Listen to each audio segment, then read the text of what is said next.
തുർക്കി Syria ഭൂചലനത്തിൽ മരിച്ചവരുടെ എണ്ണം 15,000 കടന്നു. രക്ഷാപ്രവർത്തനങ്ങൾ തുടരുകയാണ്. തുർക്കിയിലേക്കുള്ള ഇന്ത്യയുടെ സഹായവും തുടരുകയാണ്. ഓപ്പറേഷൻ ദോസ്ത് എന്ന് പേരിട്ടിരിക്കുന്ന ഈ പ്രവർത്തനത്തിന്റെ ഭാഗമായി 2 NDRF സംഘം തുർക്കിയിലെത്തി. 7 വാഹനങ്ങൾ, 5 സ്ത്രീകളടക്കം 101 രക്ഷാപ്രവർത്തകരും 4 പോലീസ് നായകളും തുർക്കിയിലുണ്ട്.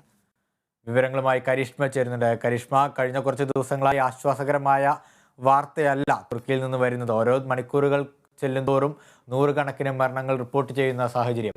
എന്താണ് ഇപ്പോഴത്തെ അവസ്ഥ? രക്ഷാപ്രവർത്തനം ഏത് തരത്തിലാണ് പുരോഗമിക്കുന്നത്? രക്ഷാപ്രവർത്തനങ്ങൾ ഇപ്പോഴും പുരോഗമിച്ചുകൊണ്ടിരിക്കുകയാണ്. രാവിലെ വന്ന വിവരങ്ങൾ അനുസരിച്ച് മരിച്ചവരുടെ എണ്ണം 15,000 കടന്നു എന്ന വാർത്തകളാണ് പുറത്തു വന്നുകൊണ്ടിരിക്കുന്നത്. ഗീസ്, തിങ്കളാഴ്ച രാവിലെ പുലർച്ചെ 4:17 കൂടെയായിരുന്നു ആദ്യ ഭൂചലനം ഉണ്ടായത്. റിക്ടർ സ്കെയിൽ 7.8 രേഖപ്പെടുത്തിയ ഭൂചലനമാണ് ഉണ്ടായത്. അപ്പോൾ മരിച്ചവരുടെ വിവരങ്ങൾ ഒന്നും തന്നെ പുറത്തു വന്നില്ല. ഇപ്പോൾ ഇന്ന് മരിച്ചവരുടെ എണ്ണം 15,000 കടന്നു എന്ന വാർത്തകളാണ് പുറത്തു വരുന്നത്. നിരവധി കെട്ടിടങ്ങൾ തകർന്നിട്ടുണ്ട്. അതിനുള്ളിൽ നിരവധി പേർ കുടുങ്ങിക്കിടക്കുന്നതാണ് വിവരങ്ങൾ. വരും മണിക്കൂറുകളിൽ മരണസംഖ്യ ഇനിയും ഉയരാനാണ് സാധ്യത. മണിക്കൂറുകൾ കഴിയുന്തോറും മരിച്ചവരുടെ എണ്ണവും കൂടി വരികയാണ്. അവിടുത്തെ രക്ഷാപ്രവർത്തനങ്ങൾ പ്രതികൂലമായി ബാധിക്കുന്ന ഒരു ഘടകമായി അവിടുത്തെ കാലാവസ്ഥ മാറിക്കൊണ്ടിരിക്കുകയാണ്.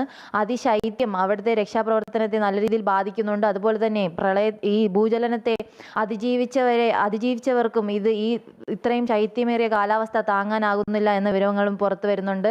രക്ഷാപ്രവർത്തനം തുടർന്നുകൊണ്ടിരിക്കുകയാണ്. ഇന്ത്യ ഉൾപ്പെടെയുള്ള നിരവധി രാജ്യങ്ങൾ രക്ഷാപ്രവർത്തനത്തിനായുള്ള ആളുകളെ അവിടെ എത്തിച്ചിട്ടുണ്ട്. ഇന്ത്യയിൽ നിന്ന് ഓപ്പറേഷൻ ദോസ്ത് എന്ന് പറയുന്ന പേരിൽ ഓപ്പറേഷൻ ആരംഭിച്ചിട്ടുണ്ട്. 2 NDRF ടീമുകളെ അവിടെ അയച്ചിട്ടുണ്ട്. 101 അംഗങ്ങൾ അടങ്ങുന്ന ടീമിനെയാണ് അവിടെ അയച്ചിട്ടുള്ളത്. മെഡിക്കൽ സേവനങ്ങൾക്കും അതുപോലെ തന്നെ രക്ഷാപ്രവർത്തനങ്ങൾക്കും അവർ ഏർപ്പെട്ടിട്ടുണ്ട്. അവിടെ അവരുടെ കൺട്രോൾ റൂമുകളും തുറന്നിട്ടുണ്ട്.